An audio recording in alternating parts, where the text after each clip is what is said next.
The Pet Milk Program with Fibber McGee and Molly.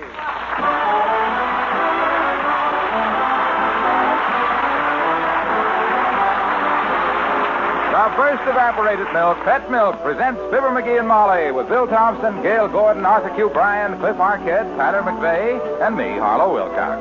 The show is written by Phil Leslie and Keith Fowler and directed by Max Hutto, with music by the King's Men and Billy Mills Orchestra.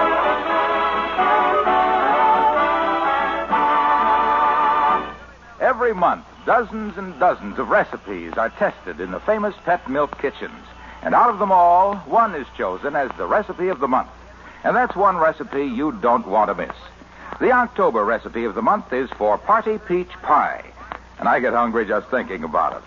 Just imagine a nice, crisp graham cracker crumb crust, a crust that really behaves when you cut it. And the kind of creamy, smooth, delicious-to-eat filling you can make only with Pet evaporated milk. Then, on top of that wonderful Pet Milk custard filling, golden slices of California cling peaches. Oh, talk about a beautiful pie. This is it. And boy, does it hit the spot. You'll see Party Peach Pie featured at your grocer's in a color photograph on handy take-home recipe folders right with the Pet Milk. Be sure to get the recipe, get some Pet Milk and cling peaches, and make Party Peach Pie soon. Remember, it's a Pet Milk Mary Lee Taylor recipe, so you know you can depend on it.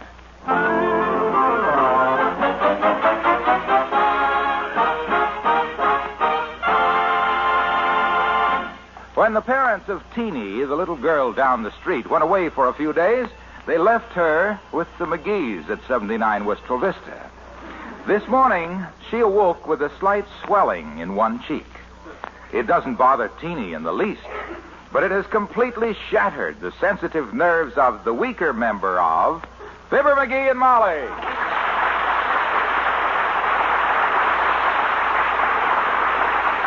My gosh, Molly, this is awful. It's terrible. When I think of the suffering of that brave little child, I just come apart like a camp stool under a fat lady. Well, now, don't get so excited, dearie. Teeny isn't suffering. She's tickled to death that she's going to have her breakfast in bed. That poor little kid with her face all swole up. Oh, relax, lover. I've already called Dr. Gamble, and he should be here any minute. Ah, Doc Gamble. What a big help he'll be. That over-padded pulse pincher couldn't cure a raw ham and a smokeout. Now, McGee, he's a fine doctor. Ta-ta. I'll go in and cheer the poor kid up. Lying there on her bed of pain, silently suffering while... Hi, mister. Hi. Hey, did you bring my breakfast? And did you my breakfast? I'm hungry. Well, Mrs. McGee's fixing it, sis. How are you feeling? Oh, I feel wonderful, I betcha. I'm starving. Oh, well, now, you mustn't worry just because your face is swole up a little. You be brave, like a little soldier. Oh, boy, I love soldiers. Huh? I just love soldiers. Willie Chooks' his cousin is a private first class, and he looks terrific in his uniform with the 7 stripes on it. Now, wait a minute, sis. A private first class only has 1 stripe on his uniform. Well, he only had one at first, and then he sat on a bench in the park that had just been painted. Oh, he did, eh? So he had 1 stripe on his sleeve and 6 more on his... I says he did, eh? Did what? Sat on a bench that had just been painted. Where? In the park. Who? Willie Toops' cousin. I know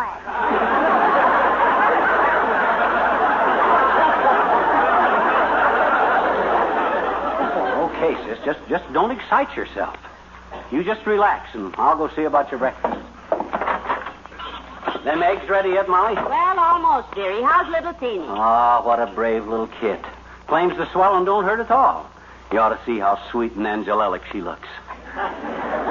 Sort of like that baby picture we got of me. Oh. Do you by any chance mean the one where you're lying face down on the rug? No, not that one.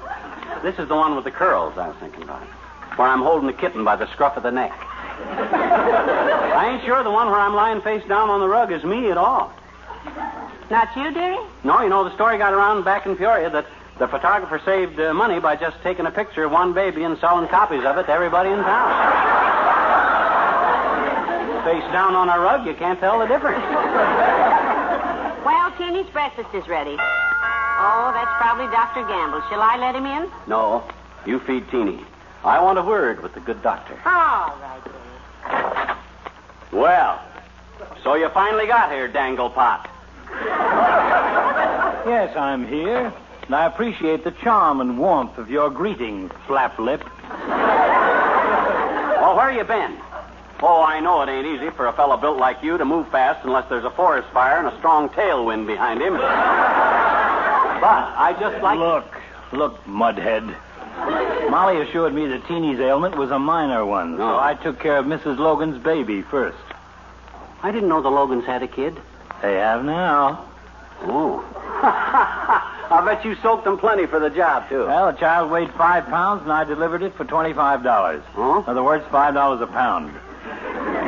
I defy you to equal that price at any market. Well, don't stand here gabbing, Gabby. That kid needs a doctor. You're the only one around, so come on. Coming, Mother. Hi, Dr. Gamble. Hi. Well, hello, Teeny. Molly. Hello, Doctor. Well, Teeny, you having breakfast, huh? You can't be such a... Huh? Oh. You can't be such a sick little girl. How do you feel? Oh, real full now. Good. Now, let's take a look at that swelling. Now, you be gentle with her, Doc. She ain't grown up like I and you. Look who thinks he's grown up. Now, open your mouth now, Teeny. That's it. Say, ah.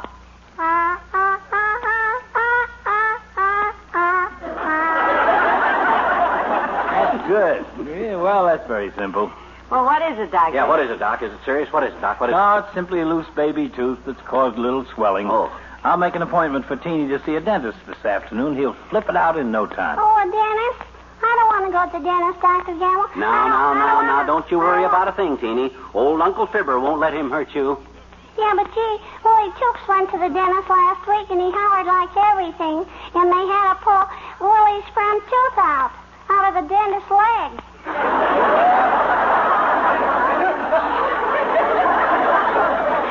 Well, you're not a crybaby like Willie Toops. No, and another thing, Teeny, you can bring the tooth home and put it under the pillow. Yeah. And while you're asleep, the good fairies will take it and leave a dime in its place. Yes, sir. You bet they will, sis. You see, baby teeth are made out of ivory, and the good fairies use them for pool balls at the Good Fairies Elks Club. They'll leave you a dime, and you can put the dime... Yeah, but Willie Toops' good fairies always leave a quarter, I betcha. Uh-oh. Well, our good fairies are no pikers, too, either. By George, they'll leave a quarter, too. Oh, gee, a quarter for a tooth. You betcha. Hey, could you have the dentist pull all my teeth? I want to buy some roller skates. Ah, what a brave little kid. Trip to the dentist, staring her in the mouth. And look, Teeny, Uncle Fibber will buy you some roller skates. Well, isn't that sweet? Yes, sir. You're our little girl today, Teeny. And any little kid that she's facing a trip to the dentist that if it was me, you'd have to drag me down there, I'm going to devote my whole day to keeping you happy. You can have anything you want. Gee, anything, mister? Anything at all. Name it and you can have it.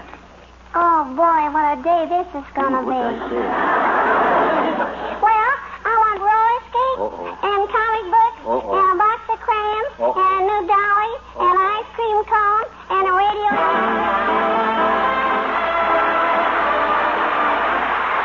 Billy Mills in the orchestra, and the world is waiting for the sunrise.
Yeah, that's right, Kramer.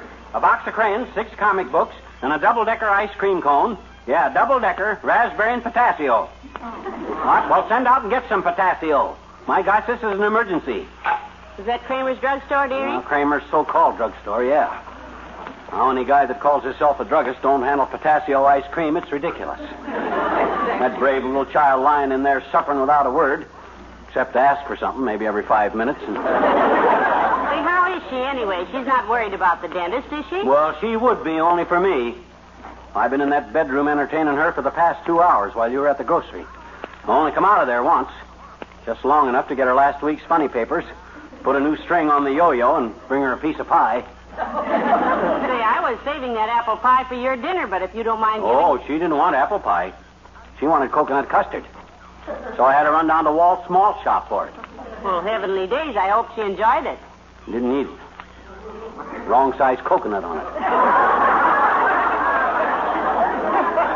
Poor little kid. She don't know what she wants with that trip to the dentist staring her on the face. Stop worrying, Well, McGee. she- Teeny's little tooth is so loose, all the dentist has to do is look at it, and it'll fall out. Yeah, and all that dentist has to do is look at me, and all my teeth will fall out. She's the bravest little kid Well, I... now you're sweet to keep her amused, dearie. What'd you do? Tell her some stories, huh? Oh, better than that. I done the whole vaudeville act that I and Fred Nittany, the guy that me and him had an act together from Starved Rock, Illinois, done in vaudeville. I've heard you mention vaudeville. Yes, sir. I gave her the whole thing, all except the finish. I couldn't do the finish because I didn't have all my props. I see. I was short a bicycle, an oil painting of President McKinley, a Roman candle, a blowtorch, 2 plaster of Paris models of the Statue of Liberty, a Rhode Island red rooster, a white powder pigeon, and a blue-bellied wood duck. Heavenly days, what'd you do with all those things in vaudeville? Well... Fred rode out on the stage on the bicycle with me sitting on his shoulders, the oil painting of President McKinley propped on the handlebars, and the Roman candle in his mouth. I lit the Roman candle with the blowtorch, and as it went off, I juggled the 2 models of the Statue of Liberty, sang 3 cheers for the red, white, and blue, opened the birdcage, which was hung around my neck, and let loose the Rhode Island red rooster, the white powder pigeon, and the blue-bellied wood duck.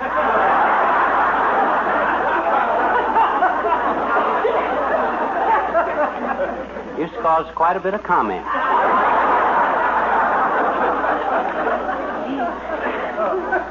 Any of it fit to print.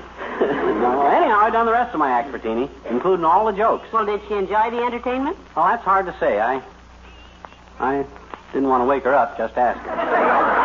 Maybe a kid her age don't appreciate adult entertainment. Oh, hey, did La Trivia phone yet? The mayor? Not that I know of. Were you expecting him I promised Teeny we'd drive her to the dentist in a squad car. What? With a siren. Oh. Sure, I called La Trivia's office, but he was out and they... Maybe this is him now. Come in. Oh, hi, old-timer. Hello there, kids. Hi, daughter. Hi, Johnny.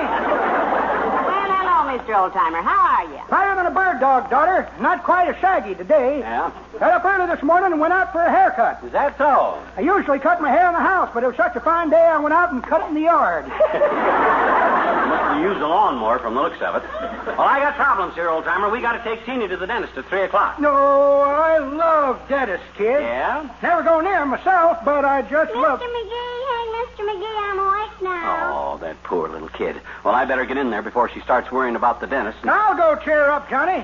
I'll entertain her. I'll tell her about when I was a gold miner up in Alaska. You stay right where you darn are. I'll go entertain Teeny. If you want to entertain somebody, entertain Molly. Thanks, friend. Well, sir, speaking of Alaska, daughter, them was the days. I lived up there amongst the Eskimos with my partner, a feller called No-Nose Nelson, on account of he didn't have no nose. My goodness, did he lose it in the fight? No, daughter. He kissed them Eskimo girls by rubbing your nose against theirs, and Nelson was mighty affectionate. Well,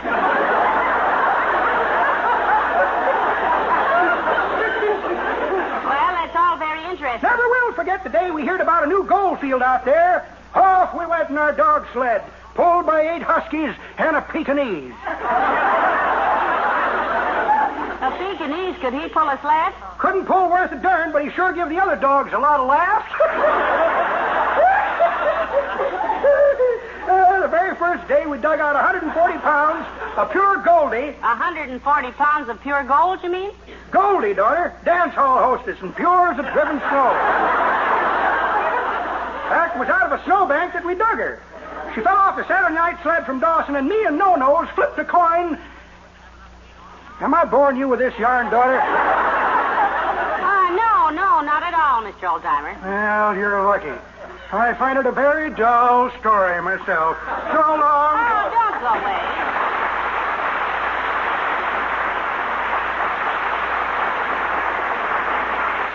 Hey, Molly, give me a hand quick, will you? I need a pan of hot water, a roll of bandages, and a bottle of mercurochrome. Oh, well, what's the matter with little Teeny now, McGee? Nothing. I'm just keeping her amused, that's all. I was showing her my old army razor, and she wants to watch me shave with it. And if I shave with that army razor, I'll need plenty of bandages and a bottle. Hello, Molly. Hi, pal. Oh, hello, Hilo.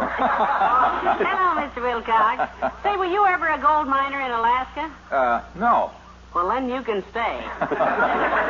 Well, thank you, but I can't stay long, Molly. I just dropped by to tell your boyfriend here about a petition that's been drawn up at the golf club to keep an undesirable element off the course. Oh, you want me to sign it? No, you don't have to sign it. You're it. Oh, undesirable, am I? I ain't even played on that course for a month. Why, you were out there last week, dearie. No, I didn't play on the course. I was in the woods the whole time. Well, I've got news for you, pal. You're not out of the woods yet. Well, them guys don't scare me none. Say, how did you happen to see this petition, Mr. Wilcox? Well, sir, I was down at Walt's malt shop for a cup of coffee, Molly, and Walt ran out of pet milk. Well, that's terrible. Certainly it's terrible. All I've done for that golf course through the years. It was a pretty critical situation, Molly, because all those coffee lovers insist on pet evaporated milk. Because Pet gives their coffee that rich, satisfying flavor. I've cut more weeds on that course with my mashie than the groundkeepers do with a power mower. And Pet gives it that beautiful, creamy color that's part of the delight of a good cup of Java. Did you have a chance to see the names on that petition? No, but I...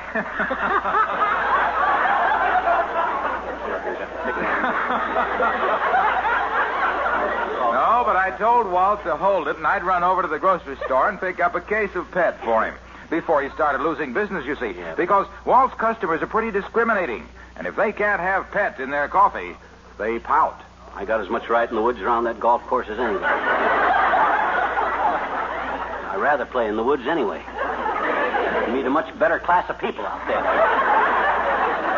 But, Molly, I saved the day. When I rushed back in there with all those happy cans of Pet evaporated milk, that good, sweet country milk made double rich by evaporation, that delicious last touch to a good cup of coffee, all those Pet milk fans were so delighted. Hey. Look, Milky. Yes, pal. One question, Hilo. Did you sign that petition? Let me ask you a question first. Do you remember the day you were playing golf behind me? You drove your ball without a word of warning and hit me on the head? Yes. What should you have said before you drove that ball? 4. That's how many times I signed the petition. 4. Go on, kid.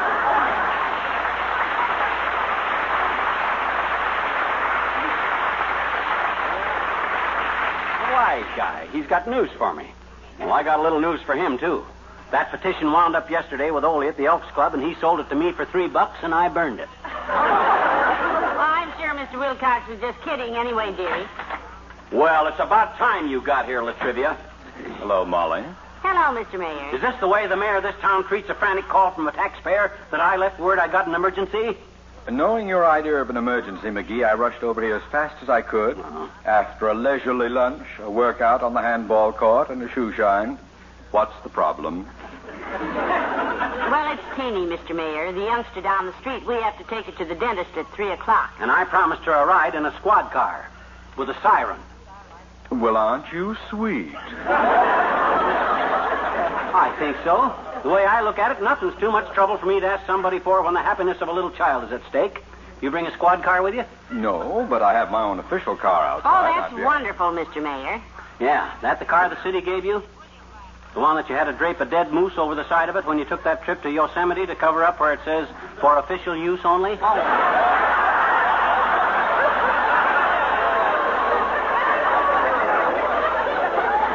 Mayor Latrivia never did a thing like that. Well, somebody did it. I read about it in the paper, I think.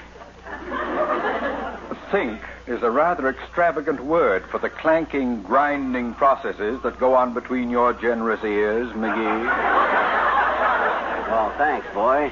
You're not just saying that because you admire me. But hey, we're due at that dentist at 3 o'clock. What time is it? 2:30. Oh, my gosh, 2:30. We got to leave right now. Where's my coat? On the bridge lamp. I got it. Come on, kiddo. Let's go. Hurry up. Yeah, but McGee, you haven't... Now, don't waste time talking, Tootsie. This is an emergency. Come on, Latrivia. Out. You will stop pushing me.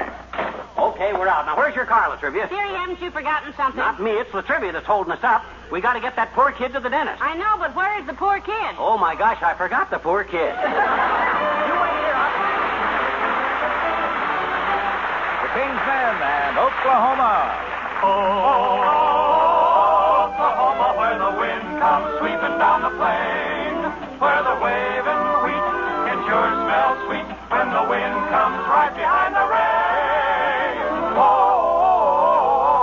Oklahoma, every night, my honey lamb and I. What do you do? Why, we just sit and talk and watch that hawk making lazy circles in the sky. The way I heard it. We know we belong to the land, and the land we belong to is grand.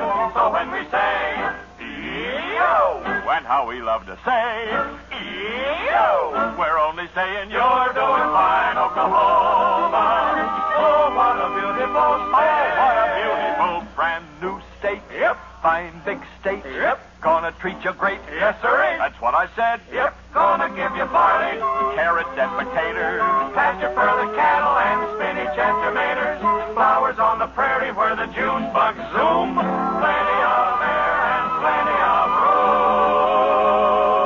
And there's a lot in Oklahoma. There's Enid, Johnny, Tulsa. Do I remember Tulsa? Wow. Don't forget Muskogee. What a jail. Now, there's a gal in Potawatomi. Hey, she was kind of pretty. Hey, how about that gal in Oklahoma City?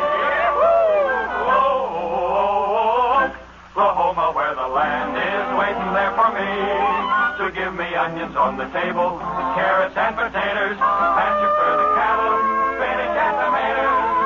Oklahoma, you're okay.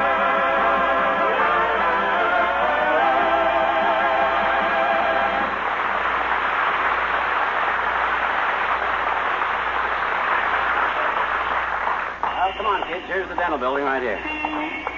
Gee, Mr. McGee, you're awful nice to little children. You're wonderful, I betcha. Well, you're a brave little kid, sis, and you're going to have a swell time at the dentist. He's having movies for you, you know, Teeny. Betcha. And that ain't all either. I'm going to... Oh, say, wait a minute. I want to stop at the cigar stand here. Get some cigars. I'll wait by the elevators. I love to watch the elevators go up and down. Okay, Teeny, you wait there. Doggone it, where's the clerk here? Must be the man down the line there talking to the... Hey, you. How about some service here? Just a minute, Mabel. Some jerk went... Yo, good afternoon, sir. You called? Yes, and we're in a hurry, sir. Do you run this place? Well, how did you ever guess that? She's a mind reader, Buster. Yes, it just came to me, sir. Yeah. I guess I must be clairvoyant. Well, I'm happy to know you, Claire.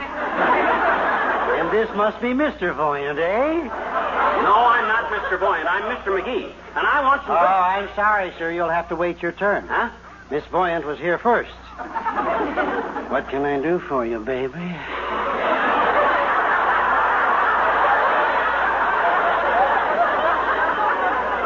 You can stop calling me baby and wait on us. We're going to the dentist, and my husband is fidgety. Well, isn't that interesting? Is he one of the Alabama fidgeties? Because I went to school in Alabama, and I never heard of him. No. Now, cut it out, will you, Bud? Doggone it, I'm in a hurry, and I want... Kindly mind your own business, sir. Huh? Mrs. Fidgety and I are discussing her husband. Mrs. Fidgety was a voyant before her marriage, right, Claire?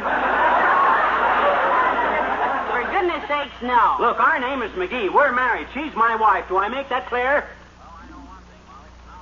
Claire, this masher's talking to you. Sorry, I didn't... Oh, my name isn't Claire. My name is Molly. Now, let's forget it. Look, Buster, I want a good cigar, understand? Something in a nice Claire Havana. Not too strong and not too mild. Light wrapper, good clean aroma, and one that don't bite in too easy, too. Here. Here's a nickel. Oh, you dreamer, you. Here's a quarter and take your business down the street. Oh, come on. Let's get to the dentist, Molly.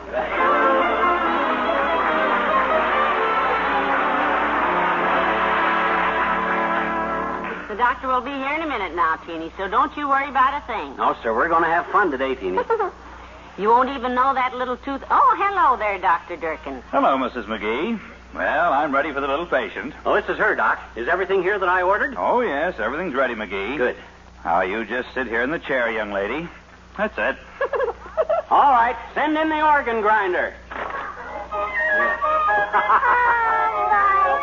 monkey. Look at everybody, a real monkey. Yes, sir. Well, start the movie projector, Eddie. I studied 12 years for this. All right, Teeny, open your mouth now. Now, where is this loose tooth? Oh, I left it at home. You mean it's out?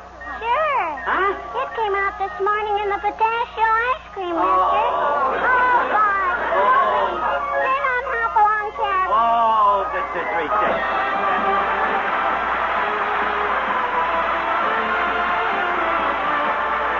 Fibber and Molly return in a moment.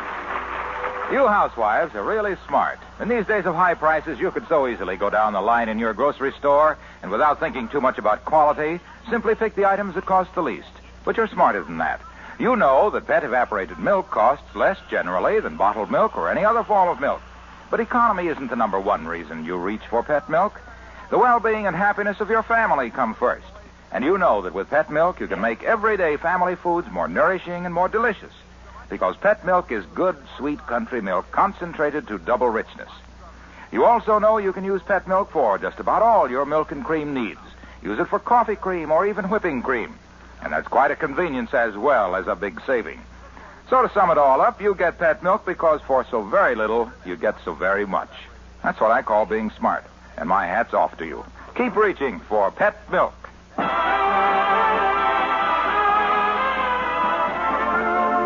Teeny finally went to sleep, McGee. So talk softly. She's had quite a day.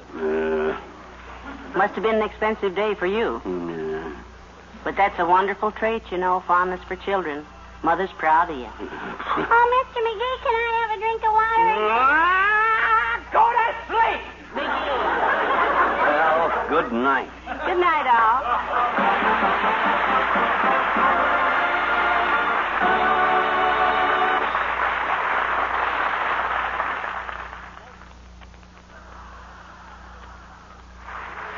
When a famous movie star comes to town, there's usually lots of excitement. But young wife Sally Carter finds that when the visiting movie star is an old acquaintance of husband Jim's, anything can happen, and does in the story of the week on Pet Milk's Mary Lee Taylor program next Saturday morning. The second big feature is the Pet Milk recipe of the week for macaroni and cheese bake, a new and easy way to make a favorite meatless main dish extra good and extra nourishing. For good listening next Saturday and every Saturday morning, turn your dial to NBC for Pet Milk's Mary Lee Taylor.